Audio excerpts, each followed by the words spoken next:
প্রিয় শিক্ষার্থীরা, সবাইকে আজকের ক্লাসে স্বাগতম জানাচ্ছি। আজকের ক্লাসে আমি তোমাদের সাথে আলোচনা করব ইলেকট্রন বিন্যাস নিয়ে। আজকে ইলেকট্রন বিন্যাসের একেবারে বেসিক বিষয় নিয়ে আলোচনা করব এবং আজকের এই ক্লাসটা মূলত আমাদের ক্লাস 6, ক্লাস 7, ক্লাস 8 অর্থাৎ ক্লাস 9 এর নিচে যারা আছো তাদের জন্য, মানে একেবারে বেসিক কিছু বিষয় নিয়ে আলোচনা করব। নবম দশম শ্রেণীতে উঠে গেলে এটার আরো ডিটেইল আলোচনা করা হয়। সুতরাং আজকে আমাদের আলোচনার বিষয়টা থাকবে একেবারে খুবই সামান্য কিছু, খুবই সামান্য, মানে যতটুকু না জানলে নয় এই বিষয়টুকু নিয়ে আলোচনা করব। দেখো, ইলেকট্রন বিন্যাস জানার আগে আমাদেরকে একটা জিনিস জানতে হবে, সেটা হচ্ছে ইলেকট্রন সংখ্যা বিষয়টা কি। আমি এখানে সোডিয়াম লিখছি, লিখে সোডিয়ামের নিচে 11 লিখে রেখেছি। এই 11 দ্বারা আমরা কি বুঝি? 11 দ্বারা আমরা বুঝি এটা হচ্ছে সোডিয়ামের পারমাণবিক সংখ্যা। কি বুঝি? পারমাণবিক সংখ্যা। আবার এইটা দ্বারাই আমরা বুঝি এটা হচ্ছে সোডিয়ামের প্রোটন সংখ্যা। তাহলে আমরা 11H সংখ্যাটা দ্বারা বুঝছি এটা এর পারমাণবিক সংখ্যা, এটা এর প্রোটন সংখ্যা। এই সোডিয়ামটা সাধারণ অবস্থায় নিরপেক্ষ থাকে এবং আমরা এটাও শিখেছি যে একটি পরমাণুতে যতটি প্রোটন থাকে সমান সংখ্যক থাকে হচ্ছে ইলেকট্রন। যতটি প্রোটন থাকে সমান সংখ্যক কি থাকে? ইলেকট্রন। তার মানে আমরা ইনডাইরেক্টলি বলতে পারি পারমাণবিক সংখ্যা 11 অর্থাৎ প্রোটন সংখ্যা 11 অর্থাৎ ইলেকট্রন সংখ্যাও কত? 11। এখানে যদি আমি পটাশিয়ামের কথা বলি, পটাশিয়াম হচ্ছে 19, তাহলে পটাশিয়ামের জন্য পারমাণবিক সংখ্যা কত? 19। পটাশিয়ামের জন্য প্রোটন সংখ্যা কত? 19। পটাশিয়ামের জন্য ইলেকট্রন সংখ্যাও কত? 19। আবার যে কোনো, আমি যদি ক্যালসিয়াম বলি 20, তাহলে পারমাণবিক সংখ্যা 20, প্রোটন সংখ্যা 20, ইলেকট্রন সংখ্যাও 20। আমি যদি অ্যালুমিনিয়াম বলি 13, পারমাণবিক সংখ্যাও 13, প্রোটন সংখ্যাও 13, ইলেকট্রন সংখ্যাও 13। আমি যদি ম্যাগনেসিয়াম বলি কত? 12, পারমাণবিক সংখ্যাও 12, প্রোটন সংখ্যাও 12, ইলেকট্রন সংখ্যাও 12। অর্থাৎ পারমাণবিক সংখ্যাটাই প্রোটন সংখ্যা। আর আমরা জানি যে একটি পরমাণুতে যতটি ইলেকট্রন থাকে তার যতটি প্রোটন থাকে তার সমসংখ্যক ইলেকট্রন থাকে, কেননা পরমাণুটা সাধারণ অবস্থায় চার্জ নিরপেক্ষ। কি হয়ে থাকে? চার্জ নিরপেক্ষ। চার্জ নিরপেক্ষ বিষয়টা কি বা চার্জিত অবস্থা কি, এটা আমি ধাপে ধাপে শেখানোর চেষ্টা করব। এখন এই যে সোডিয়ামের মধ্যে 11টি ইলেকট্রন আছে, কিংবা ম্যাগনেসিয়ামের মধ্যে 12টি ইলেকট্রন আছে, কিংবা ক্যালসিয়ামে 20টি ইলেকট্রন আছে, এই যে ইলেকট্রনের যে সংখ্যাগুলো, এই ইলেকট্রনগুলো পরমাণুর মধ্যে কিভাবে সজ্জিত অবস্থায় থাকে, এই বিন্যাসটা বা এই সজ্জিতকরণটাই মূলত ইলেকট্রন বিন্যাস। আবারও বলি, ধরো তোমার বাসায় 6 জন মেম্বার আছে। এই 6 জন মেম্বার সবাই নিশ্চয়ই একই রুমে থাকে না। কোনো রুমে তোমরা 2 ভাই বোন থাকছো, বা আব্বু আম্মু কোনো রুমে থাকছে, বা কোনো রুমে তুমি একা থাকছো। অর্থাৎ আমাদের এই 6টা মেম্বারকে আমরা আমাদের বাসায় নির্দিষ্ট স্লটে ভাগ ভাগ করে রাখি বা থাকি। ঠিক তেমনি এই যে 11টি ইলেকট্রন রয়েছে, 11টি ইলেকট্রন তার নিজ নিজ জায়গায় ভাগ ভাগ হয়ে থাকে। কোথাও 2টা থাকে, কোথাও 4টা থাকে, কোথাও 5টা থাকে, এরকম ভাগ ভাগ হয়ে থাকে, যেটাকে বলা হয়ে থাকে বিন্যস্তকরণ। এই ভাগগুলোকে আমরা বলি ইলেকট্রন বিন্যাস। আমাদের আজকের আলোচনা কিন্তু ইলেকট্রন বিন্যাস নিয়ে। ঠিক আছে? তো ইলেকট্রন বিন্যাস আমাদের জানতে গেলে আমাদেরকে যে বিষয়টা জানতে হবে সেটা হচ্ছে কক্ষপথ সম্পর্কে। কি সম্পর্কে জানতে হবে? কক্ষপথ সম্পর্কে। খুব ভালো করে বোঝার চেষ্টা করো। আমরা 4টা কক্ষপথ নিয়ে আমাদের বেসিক ক্লাসে আলোচনা করব। সেটা হচ্ছে একটার নাম কে, একটার নাম এল, একটার নাম এম, আর একটার নাম হচ্ছে এন। শিক্ষার্থীরা, আমি যতদূর জানি যে তোমরা এইটা শিখে এসেছো যে পরমাণুর কেন্দ্রে থাকে নিউক্লিয়াস, তার আশেপাশে এইভাবে বৃত্তাকার কক্ষপথগুলো বিরাজমান থাকে। তাহলে আমি এখানে 4টি কক্ষপথ এঁকেছি। তাহলে আমি আমার এখানে প্রথম কক্ষপথটার নাম দিচ্ছি কে বা কে শেল, দ্বিতীয়টা এল, তৃতীয়টা এম, চতুর্থটা এন। তাহলে কে এল এম এন। আমি এটাকে বলতে পারি প্রথম শক্তি স্তর, এটাকে বলতে পারি দ্বিতীয়, এটাকে তৃতীয়, এটাকে চতুর্থ। তাহলে কে আমার প্রথম শক্তি স্তর, এল হচ্ছে দ্বিতীয়, এম হচ্ছে তৃতীয়, আর এন হচ্ছে চতুর্থ। এই হচ্ছে আমার চারটা কক্ষপথ বা চারটা শক্তি স্তর। আশা করছি বুঝতে পারতেছো। এখন প্রথম শক্তি স্তরে বা প্রথম কক্ষপথে কতটি ইলেকট্রন থাকতে পারে, আমি যে সংখ্যাগুলো বলবো এগুলো হচ্ছে সর্বোচ্চ ইলেকট্রন কতটি থাকতে পারে। খেয়াল করে দেখো, এটার জন্য একটা সূত্র হচ্ছে 2n²। যেমন আমার এখানে প্রথম শক্তি স্তর মানে n = 1, দ্বিতীয় শক্তি স্তর মানে n = 2, তৃতীয় শক্তি স্তর মানে n = 3, চতুর্থ শক্তি স্তর মানে n = 4। আবার বলতেছি, প্রথম মানে হচ্ছে n = 1, দ্বিতীয় মানে n = 2, তৃতীয় মানে n = 3, চতুর্থ মানে n = 4। তাহলে আমি যদি প্রথম শক্তি স্তরের কথা চিন্তা করি তাহলে 2n², তার মানে 2 × 1 এর উপর স্কয়ার, অর্থাৎ 2 × 1, তার মানে কয়টি? দুইটি। তার মানে আমার প্রথম শক্তি স্তরে টোটাল ইলেকট্রন থাকতে পারবে দুইটা। অর্থাৎ আমি ইলেকট্রন যদি আঁকি, আমার তো প্রথমে এটা না, তাহলে 1 1 দুইটা। এবার আমি যদি দ্বিতীয় শক্তি স্তরে যাই তাহলে সূত্র হচ্ছে 2n², তার মানে 2 × 2 এর উপর স্কয়ার, 2 × 4 = কত? 8। তার মানে দ্বিতীয় কক্ষপথে ইলেকট্রন থাকবে 1 2 3 4 5 6 7 8টি। এটা হচ্ছে আমাদের নিয়ম। এরপর আমি যদি তৃতীয়তে যাই তাহলে n = কত? 3, 2n², 2 × 3 এর উপর স্কয়ার, 2 × 9 = কত? 18। অর্থাৎ আমার তৃতীয় কক্ষপথে ইলেকট্রন থাকতে পারবে 8টি। আমি যদি চতুর্থতে 18টি, চতুর্থতে যাই তাহলে 2n², whereas n = 4, তাহলে 2 × 4 এর উপর স্কয়ার, তাহলে কত হবে? 2 × 16 32টি। তার মানে শিক্ষার্থীরা আমরা যেটা বুঝলাম, আমার প্রথম কক্ষপথে মানে প্রথম যে বৃত্তটা আঁকবো গোল করে সেখানে ইলেকট্রন থাকবে ম্যাক্সিমাম দুইটা, একটাও থাকতে পারে, দুইটাও পারে। এখানে দ্বিতীয় কক্ষপথে ইলেকট্রন থাকবে ম্যাক্সিমাম কতটা? 8টা, 1 2 3 4 5 6 7 এবং 8। তৃতীয়তে থাকতে পারবে 18টি, চতুর্থতে থাকতে পারবে কতটি? 32টি। এগুলো হচ্ছে সর্বোচ্চ সংখ্যক ইলেকট্রন থাকতে পারে। প্রথম কক্ষপথে 2টি, দ্বিতীয়টিতে থাকবে কতটি? 8টি, তৃতীয়তে 18টি, চতুর্থতে 32টি। এগুলো হচ্ছে কক্ষপথে সর্বোচ্চ ইলেকট্রন থাকতে পারার সংখ্যা। এখন এই 18টি ইলেকট্রন কিভাবে বিন্যস্ত আছে, বা 32টি থাকলে সেটা কিভাবে আছে, 8টি থাকলে সেটা কিভাবে আছে, আমরা এগুলো এখন দেখার চেষ্টা করব। দেখো, এটার জন্য তোমাকে যে শব্দটা শেখানো হবে অরবিট বা অরবিটাল, এই ধরনের শব্দগুলো আমাদের সামনে আসবে। ঠিক আছে? দেখো, আমরা অরবিটালের জন্য s orbital, p orbital, d orbital, f orbital, এই চারটার নাম মুখস্থ রাখবো। s p d f। s অরবিটালে, p অরবিটালে, d অরবিটালে, f এগুলোতে ইলেকট্রন থাকে। দেখো, s অরবিটালে ম্যাক্সিমাম ইলেকট্রন থাকতে পারে 2টি, বা আগে যেটা করেছো সেটা ছিল কক্ষপথ, আর এটা হচ্ছে অরবিটাল। আমি দুটোকে আবার মিলিয়েও দিব। s এ সর্বোচ্চ থাকতে পারে 2টি, p তে পারে ম্যাক্সিমাম 6টি, d তে পারে 10টি, f এ পারে 14টি। অর্থাৎ আমার s অরবিটালে ম্যাক্সিমাম ইলেকট্রন থাকে 2, p তে পারে 6, d তে থাকতে পারে 10 এন্ড f এ থাকতে পারে সর্বোচ্চ কতটি ইলেকট্রন? 14টি ইলেকট্রন। অর্থাৎ 14টি মানে কি 1 থেকে 14। এবং আরেকটা কথা মাথায় রেখো, s ফিল আপ হলে তবেই p চালু হয়, p ফিল আপ হলে d চালু হয়, d ফিল আপ হলে f চালু হয়। আচ্ছা, এখন দেখো, আমি যে শক্তি স্তর বা কক্ষপথ বলেছি 1, তার মানে এটা আমার প্রথম শক্তি স্তর। প্রথম শক্তি স্তরে 1 এর সাথে কেবলমাত্র s অরবিটাল হয়। কেন হয়, কি জন্য হয়, বা কি জন্য p হয় না, কি জন্য d হয় না, এগুলো সবগুলোরই ব্যাখ্যা আছে। এগুলোর জন্য n + l একটা সূত্র আছে, এটাকে কোয়ান্টাম সংখ্যা দিয়ে বোঝানো হয়। কিন্তু আমরা যেহেতু আজকে একদম বেসিক বিষয় নিয়ে আলোচনা করছি, এই জন্য আমরা ওই দিকে আর আগাবো না। যদি ডিটেইল ক্লাস প্রয়োজন, যে ক্লাসের প্রয়োজন হবে আমি সেখানে আবার দিব, কিন্তু আমাদের যেহেতু একেবারে বেসিক ক্লাসের আলোচনা, সুতরাং আমি ওইগুলোর দিকে আপাতত যাচ্ছি না। পরে কোনো প্রয়োজনীয় ক্লাসে আমি ওগুলো আপলোড দিয়ে দেবো ইনশাল্লাহ।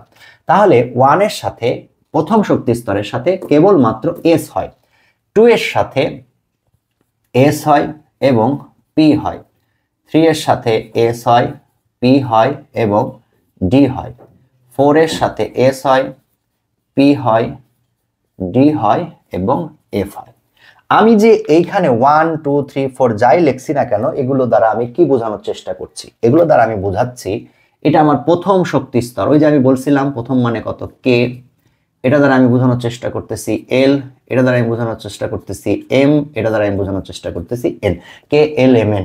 এবং আমি কিছুক্ষণ আগে হিসাব করে দেখালাম যে আমার কে শেলে বা কে শক্তি স্তরে, যেটাকে আমরা প্রথম শক্তি স্তর বলছি, সেখানে সর্বোচ্চ ইলেকট্রন থাকতে পারে 2টি, এখানে সর্বোচ্চ থাকতে পারে 8টি, এখানে সর্বোচ্চ থাকতে পারে 18টি, এখানে সর্বোচ্চ থাকতে পারে 32টি। এবার আমি তোমাকে দেখাবো এই 2টি ইলেকট্রন কিভাবে থাকে, এই 8টি ইলেকট্রন কিভাবে থাকে, 18টি ইলেকট্রন কিভাবে থাকে, 32টি ইলেকট্রন সে আবার কিভাবে থাকে। দেখো শিক্ষার্থীরা, এস অরবিটালে আমার ম্যাক্সিমাম ইলেকট্রন ধারণ করতে পারে 2টি, তাই এখানে 2। এটা লেখার নিয়ম, অরবিটালের মাথার উপরে আমাদের ইলেকট্রন সংখ্যাটাকে দিতে হয়, 1s2 বলে এটাকে, 1s2।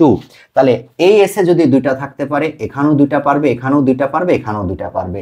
অর্থাৎ আমি যে 1 লিখছি সেখানে যদি 1s2 হয়, 2 এও 2s2 হবে, 3 এর জন্য s2 হবে, 4 এর জন্য s2 হবে। আচ্ছা, পি তে ইলেকট্রন থাকতে পারে 6টি, তাহলে 2p6, 3p6, 4p6। ডি তে ইলেকট্রন থাকতে পারে ম্যাক্সিমাম 10টি, 10 10। এফ এ পারে কতটি? 14টি। বাবু আমি আবারও বলছি, এই সংখ্যাগুলো হচ্ছে ম্যাক্স, মানে ম্যাক্সিমাম 10টি, মানে ম্যাক্সিমাম 14টি, মানে ম্যাক্সিমাম 6টি। অর্থাৎ 1 থেকে 10-এর মধ্যে যে কোনো সংখ্যক ইলেকট্রন এখানে থাকতে পারে।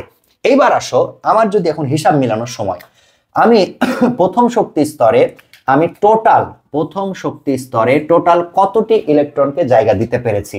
প্রথম শক্তি স্তরে জায়গা দিতে পেরেছি 2টি ইলেকট্রনকে।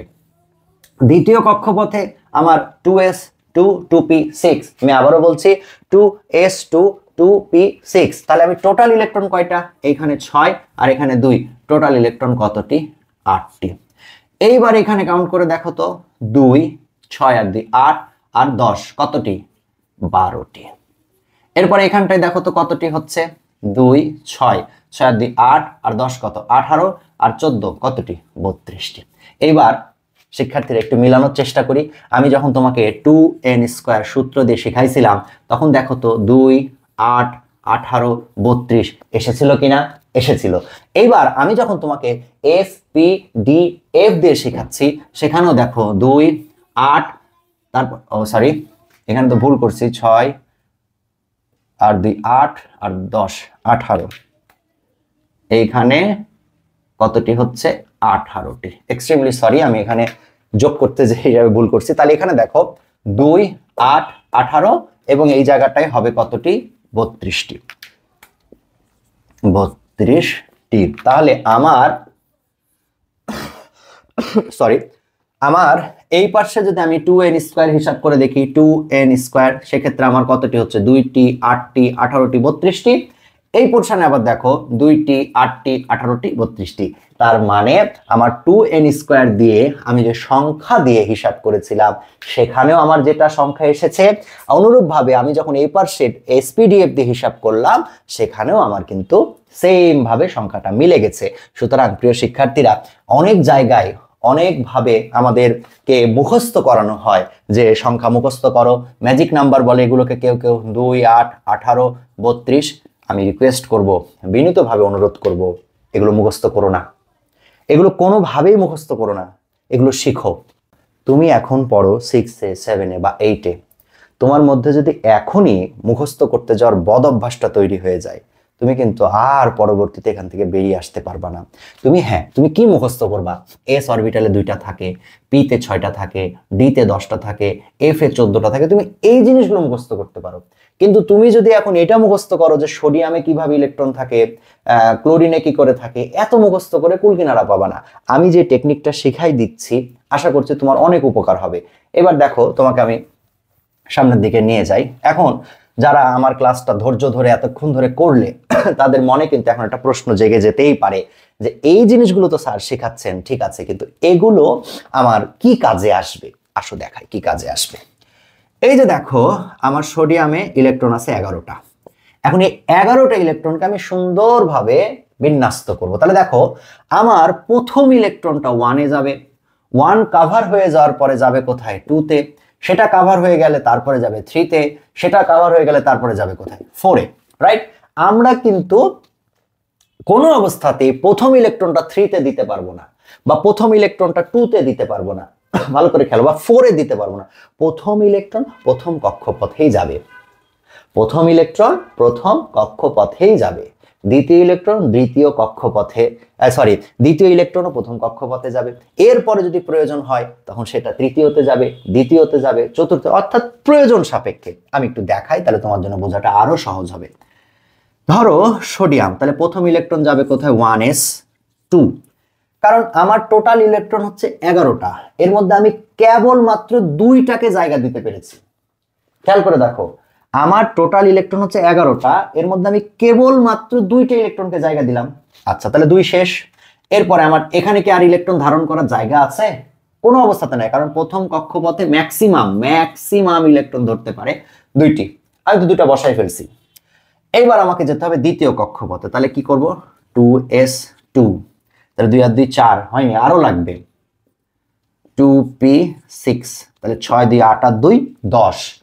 আমার কি এইখানে আর সামনের দিকে 2p এ আর কোনো কিছু দেওয়ার জায়গা আছে কি? নেই। 2p এ আমার আর দেওয়ার জায়গা নেই, 2d লেখারও সুযোগ নেই। তাহলে আমাকে যেতে হবে কোথায়? 3s এর কাছে। 3s, এখন 3s এ তো 2টা ইলেকট্রন থাকতে পারে, কিন্তু আমি যদি 2 দেই তাহলে 2 2 4 6 10 আর 2 12, আমার তো ইলেকট্রন আছে 11টা। তখন আমি করব কি? এইখানে একটি ইলেকট্রন বসাই দেব। এইবার দেখো তো, প্রথম শক্তি স্তরে ইলেকট্রন আছে 2টি, দ্বিতীয় শক্তি স্তরে ইলেকট্রন আছে 8টি, তৃতীয় শক্তি স্তরে ইলেকট্রন আছে 1টি। 8 2 10 আর 1 কত? 11। এবার দেখো, এটা হচ্ছে সোডিয়ামের নিউক্লিয়াস Na, প্রথম কক্ষপথ, দ্বিতীয় কক্ষপথ, তৃতীয় কক্ষপথ, তিনটাই হবে, এই যে 3, তিনটা। এর মধ্যে দেখো 2, প্রথম কক্ষপথে ইলেকট্রন আছে কয়টা? 2টা, হয়ে গেল। দ্বিতীয়তে কয়টা? 8টা, এই যে 1 2 3 4 5 6 7 8, লাস্টেরটায় কয়টা? একটা।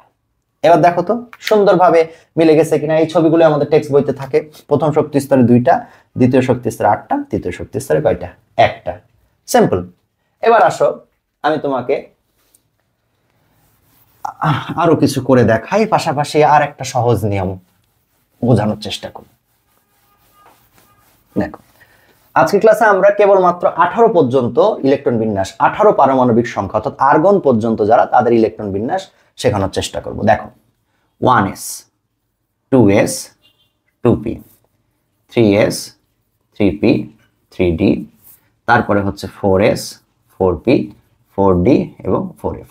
আচ্ছা, আমি এখন শুরুর টুকুতে বলি। তা দেখো তো, আমি প্রথম ইলেকট্রন কোথায় প্রবেশ করতেছে? 1s এ, 1s। তারপরে কভার হয়ে গেলে কোথায় যাচ্ছে? শুধুমাত্র 2s এ। তারপরে দেখো তো কোথায় গেল? 2p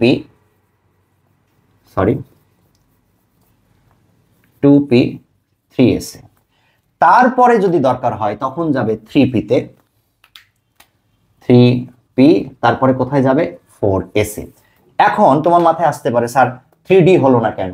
এইটা আপাতত আমাদের সাইডে থাকুক, এইটা আমরা নেক্সট ক্লাসে শিখবো। এটা আপাতত সাইডে থাকুক। তাহলে সিকোয়েন্সটা কি হচ্ছে? প্রথমে হবে 1s, পূর্ণ হয়ে গেলে 2s 2p, সেটা পূর্ণ হয়ে গেলে 3s 3p। এটা মাথায় রাখো। প্রথমে হবে 1s, এটা ফিল আপ হয়ে গেলে 2s 2p, সেটাও ফিল আপ হয়ে গেলে 3s 3p। আর যেখানে ফিল আপ আমার দরকার নাই অতদূর আমি যাব না। যেমন আমার সোডিয়ামে এতদূর গেলে আমার কাজ হয়েছে, আমি এতদূর গেছি। আরেকটা বিষয়, কোনো অবস্থাতে এইভাবে লিখবা না 1s 2s 2p 3s 3p, এইভাবে টানা লিখবা না। নিয়মের মধ্যে থাকবা, 1 একটু স্পেস, 2 একটু স্পেস, 3। ঠিক আছে, এবার আসো আমি পড়াটাকে আর একটু সামনের দিকে নিয়ে যাওয়ার চেষ্টা করি। দেখো, আমি যদি এখন ক্লোরিনের ইলেকট্রন বিন্যাস করি, ক্লোরিন পারমাণবিক সংখ্যা কত? 17। তাহলে কি হবে? প্রথমে কত হবে? 1s 2, তাহলে 17 এর মধ্যে 2টা ইলেকট্রন, 2s 2 2p 6, তাহলে 6 দিয়ে 8 আর 2 কত? 10, 3s 2 10 আর 2 কত? 12, তারপরে কত হবে ভাই? 3 পি। এবার তোমরা একটু কমেন্ট করে জানাও দেখি কত হবে, কত হবে একটু কমেন্ট করে জানাও। এখানে 3p কত হবে, আসো গুনি। 2 2 4, 2 2 4 আর 6 কত হলো, 10 2 12 5। তুমি বলবা স্যার পিতে তো 6টা থাকতে পারে, পারে, কিন্তু আমার 6 দিলে তো 18 হয়ে যাবে। আমার 6 হচ্ছে ম্যাক্স, সর্বোচ্চ 6টি থাকতে পারে। আমার 6টি দেওয়ার তো প্রয়োজন নেই। আমার পারমাণবিক সংখ্যা 17, আমার ইলেকট্রন আছে 17টা, তাহলে নিশ্চয়ই আমি 18টা পূরণ করতে পারবো না। তাহলে আমার প্রথম কক্ষপথে বা প্রথম শক্তি স্তরে 2টি, দ্বিতীয়তে 6 আর 2 কতটি, 8টি, তৃতীয়তে 5 আর 2 কত, 7টি। এবার তুমি যদি ছবি আঁকতে চাও তাহলে প্রথমে কি করবা, ক্লোরিন, এটা ক্লোরিনের নিউক্লিয়াস, প্রথম কক্ষপথ, দ্বিতীয় কক্ষপথ, তৃতীয় কক্ষপথ। তার প্রথমে ইলেকট্রন আছে কয়টা, 2টা। দ্বিতীয়তে কয়টা, 1 2 3 4 5 6 7 8। তৃতীয়তে কয়টা, 3-এ কয়টা, 3-এ 7টা। তাহলে 1 2 3 4 5 6 আর 1 7টা। তুমি কিন্তু আমাকে এই কোশ্চেনটা করতে পারো, আচ্ছা আপনি যে জোড়ায় জোড়ায় দিচ্ছেন, এরকম জোড়ায় জোড়ায় দেওয়া বাধ্যতামূলক নাকি আলাদা আলাদা ভাবে দেওয়া যায়? আলাদা আলাদা ভাবেও দেওয়া যায়, সমস্যা নেই। আচ্ছা, এরপর আসো আমরা আরো কিছু ইলেকট্রন বিন্যাস করে দেখি। সাপোজ ধরো আমি এখন যদি অ্যালুমিনিয়ামের ইলেকট্রন বিন্যাস করি, Al13, তাহলে কি হবে, 1s2 2s2 2p6 3s2। তাহলে 2 2 4 6 10 আর 2 কত, 12। তাহলে 3p1, এই যে 13, কমপ্লিট হয়ে গেল। 2 6 আর 2 8 আর কত, 3। মাথায় রাখবা 1s, তারপরে 2s 2p, 3s 3p, তারপরে 4s। এটা আমার পরের হিসাব, এটা আমি এখন আলোচনায় আনবই না আজকে, আমার এটা আজকে আলোচনায় যাবেই না। 18 পর্যন্ত করতে পারবো। ধরো ফ্লোরিন, F কত, 9। তাহলে কি হবে, 1s2 2s2 2p কত হবে বলো তো, 2 আর 2 4, তাহলে এখানে 5। অর্থাৎ পি তে 6 এর উপরে যাওয়া যাবে না, পি থাকবে 6 এর মধ্যে, সর্বোচ্চ 6, 1 থেকে 6 পর্যন্ত। তাহলে 5 আর 2 7 আর 2 কত হলো, 9। এই যে প্রথম শক্তি স্তরে 2টা আর এখানে কয়টা, 7টা। ইলেকট্রন বিন্যাসের নিয়ম হচ্ছে এইটা। আমি কিন্তু চেষ্টা করছি যেন তোমরা ছোট ছোট বিষয়গুলো ধরতে পারো। কোনো জায়গায় সমস্যা হলে ভিডিওটাকে আবার সামনে টেনে নেবা, আবার দেখবা, ঠিক আছে? আমার উদ্দেশ্য এটা যেন তুমি প্রত্যেকটা ছোট ছোট কন্টেন্ট ভালো করে ধরতে পারো। তুমি এইভাবে যে কোনো ইলেকট্রন বিন্যাস করতে পারো রে ভাই। তুমি সাপোজ ধরো তুমি চিন্তা করলা যে আমি এখন করব হচ্ছে ম্যাগনেসিয়াম, তাহলে ম্যাগনেসিয়াম কত, 12। কোথা থেকে শুরু করবা, 1s2 2s2 2p6, তাহলে 6, তাহলে 6 দিয়ে 8 আর 2 10। এখন দেখো 2s 2p এর পরে কি আর কোনো জায়গা আছে, 2a নাই। তাহলে আমাকে যেতে হবে কোথায়, আমাকে যেতে হবে 3 তে, অর্থাৎ 3s। তাহলে 10 আর 2 12।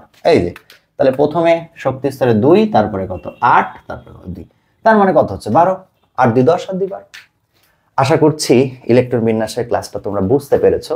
ইলেকট্রন বিন্যাসের আজকের আলোচনায় আমি তোমাদের সাথে যে আলোচনাটা করেছি, এটাই তোমরা 18 পর্যন্ত, আর্গন পর্যন্ত ইলেকট্রন বিন্যাস হেসে খেলে করতে পারবা ইনশাআল্লাহ। এর পরবর্তী যেগুলো থাকবে সেগুলোর জন্য আমি দ্বিতীয় ভিডিওটা আপলোড করব। তবে তোমাদেরকে আমি বিনীতভাবে বলছি, যা এখানে ক্লাস করবা, যা পড়বা, যা শুনবা, সেটা খাতায় নোট করবা। ভাই শোনো, না লেখলে সেটা কখনো মনে থাকে না, খুব কঠিন হয়ে যায়। আর এগুলো ক্যালকুলেশনের মতো, একটু সুন্দর করে যদি নোট করে করে লিখে লিখে নাও, তোমার জন্য অনেক উপকার হবে। আর একটা বিষয় হচ্ছে, যারা এবার ক্লাস 7-এ পড়ছো, তারা অনেকেই ক্লাস 6-এ খুব একটা বেশি জিনিসপত্র না পড়েই চলে এসছো। তোমাদের জন্য কিন্তু একটু কষ্ট হতে পারে। সেই কষ্টকে জয় করার জন্য হলেও তোমাদেরকে একটু পরিশ্রম বাড়িয়ে দিতে হবে। নতুবা যে সমস্যাটা হবে, তুমি 7-এও যদি খুব একটা ভালো করে প্রিপারেশন না নাও, তাহলে 8-এ গিয়ে ডিস্টার্ব হবা। আবার যারা 8-এর যে স্টুডেন্টরা ক্লাস দেখছো, তোমরা যদি এখানে ফাঁকি দাও, 9ম শ্রেণীর বইতে যে তোমার ডিস্টার্ব হবেই। কেননা এইখানে আমি যে আলোচনাটা করছি এটা একদম বেসিক। 9-10-এ ওঠার পরে এগুলো আরো ডিটেল হয়ে যাবে, আরো অনেক কিছু হয়ে যাবে। আমি তোমাদেরকে, আল্লাহ যদি আমাকে সুস্থ রাখে, আমি তোমাদেরকে 1 থেকে 30 পর্যন্ত মৌলের পারমাণবিক সংখ্যা বা ইলেকট্রন সংখ্যা, ইলেকট্রন বিন্যাস একেবারে ক্লিয়ার ভাবে শেখানোর চেষ্টা করব 2টা ক্লাসের মাধ্যমে। এটা একটা, আর একটা আগামীতে অবশ্যই আমি দেওয়ার চেষ্টা করব। তবে তোমাদের যদি ক্লাস নিয়ে কোনো মন্তব্য থাকে, অবশ্যই কমেন্ট করে জানাবে। তোমার কমেন্ট আমি নিঃসন্দেহে, নিশ্চিত থাকো, আমি পড়ব এবং তোমার কমেন্টের ওপরে ভিত্তি করে আমি পরবর্তী ক্লাসটা সাজাবো। সে পর্যন্ত সবাই ভালো থেকো, সুস্থ থাকো। খোদা হাফেজ।